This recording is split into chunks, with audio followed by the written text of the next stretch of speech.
gọi cha bác quốc gia đồng. Ai đêm ngắm ngắm ngày mãi mãi cháy những giọt mồ hôi.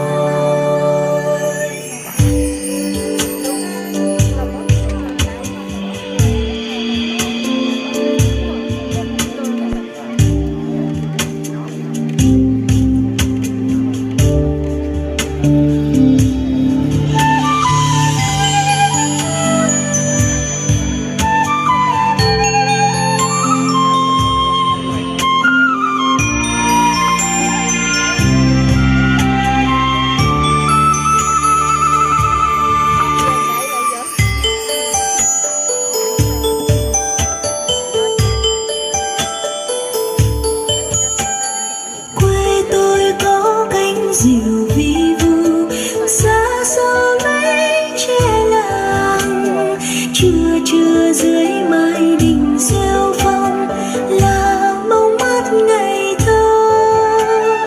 Quê tôi có cánh đồng bao la, thơm hương lúa lên đò, liêu xiêu mái tranh nghèo đơn sơ trở về nghe tuổi thơ.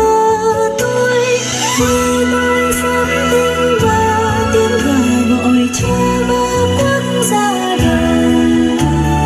Ai đêm nắng đông đầy đôi vai cháy những giọt mồ hôi. Quê tôi với con người chân phương, ai sẽ níu chân về. Quê hương bước ra từ câu thơ đẹp như lời mẹ ru.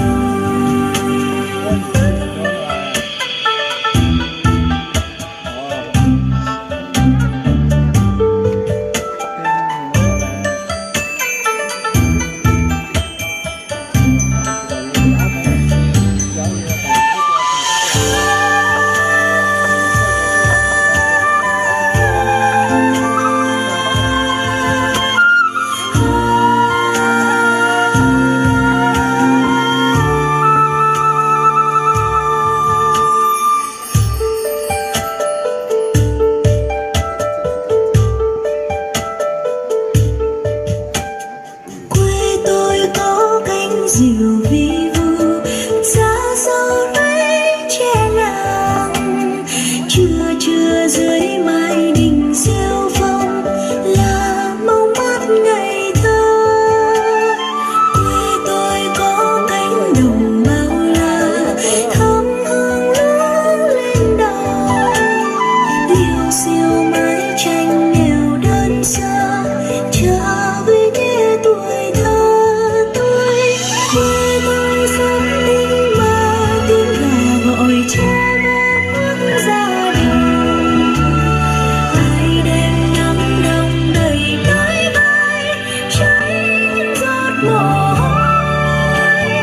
Quê tôi với con người chân phương, ai sẽ níu chân về. Quê hương bước ra từ câu thơ đẹp như lời mẹ ru. Quê tôi với con người chân phương, ai sẽ níu chân về. Quê hương bước ra từ câu thơ đẹp như lời mẹ ru. Quê hương bước ra từ câu thơ đẹp như